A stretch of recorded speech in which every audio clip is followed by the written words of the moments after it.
A psychological study published in 2018 found that children who experience trauma tend to grow into adults who display higher levels of empathy towards others. The authors of the study suggested that attention and awareness of one's own emotions after heightened experiences, particularly trauma, may serve as a learning tool by improving people's ability to recognize and understand emotions in others. Both Rosh Hashanah Torah portions are about young men who underwent traumatic experiences, both at the hands of their father, the patriarch Abraham. On the first day of Rosh Hashanah, we read of the banishment of Ishmael. On the second day of Rosh Hashanah, we read the binding of Isaac. As Isaac and Abraham travel towards the mountain, the narrative describes their closeness. Vayomer Yitzchak el Avraham aviv, Vayomer avi, Vayomer hineni bini. Isaac said to Abraham, his father, he said, my father. And he said, I am here, my son. Vayelchu shnehem yachtav. The two of them went together. But after the binding of Isaac, the text only tells us that Abraham went down from the mountain. It does not say they went down. And the rabbinic tradition is that Isaac remained on the mountain and Abraham returned alone. The conversation between Abraham and Isaac I just referenced are the very last words recorded between them in the Torah. Sometime later, when Rebekah is chosen to be Isaac's wife, she's taken to meet him. Isaac is not living at home with Abraham. Instead, of all places, he's living in the southern desert of the land of Israel, near a place called Be'er Lachai Ro'i, and that is a place we have seen before. When Abraham's concubine Hagar, the mother of Ishmael, first ran from their home to escape the suffering she had endured there, she encountered God in that very same place, Be'er Lachai Ro'i. The meaning of that place name is the well of seeing, or of being seen. She saw God there, and she took strength from the realization that God saw her there as well.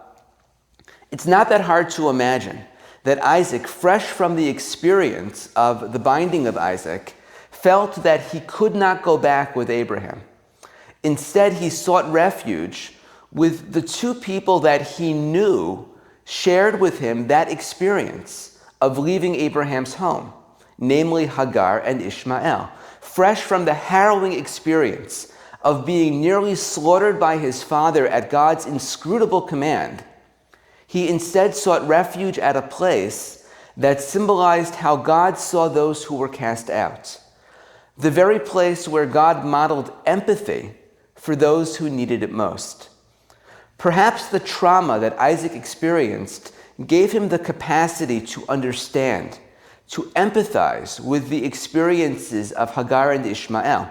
Perhaps he instinctively sought out the ones he thought had the capacity, had the empathy to understand him.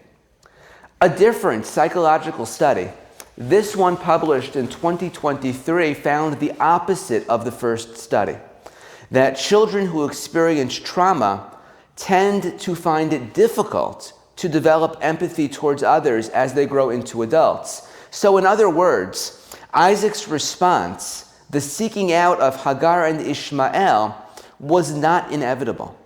Sometimes coming from a place of pain and hurt compels people to reach out to others, but other times it makes people retreat into themselves.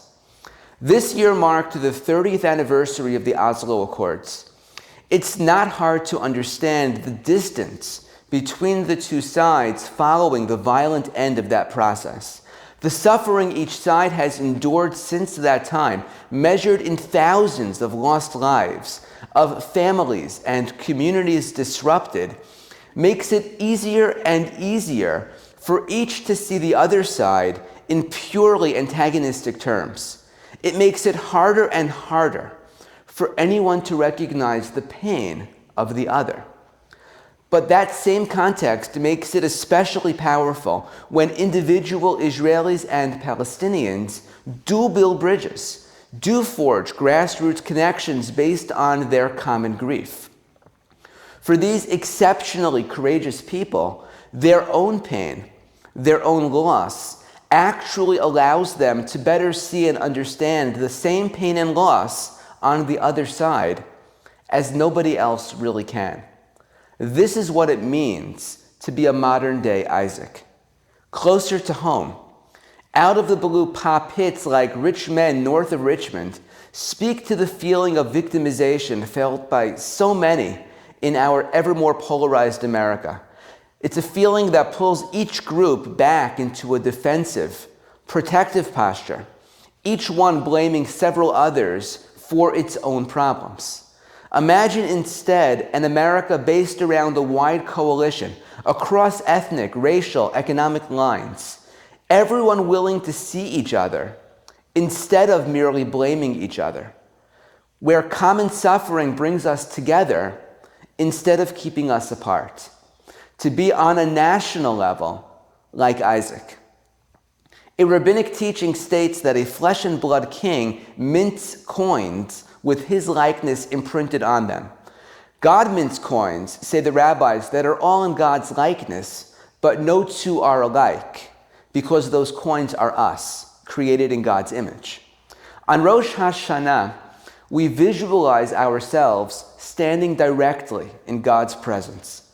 The example of Isaac teaches us that we, here on earth, experience that presence most directly when we look with empathy and compassion towards other people. Wishing you and your loved ones a Shana Tova, a healthy and joyous new year.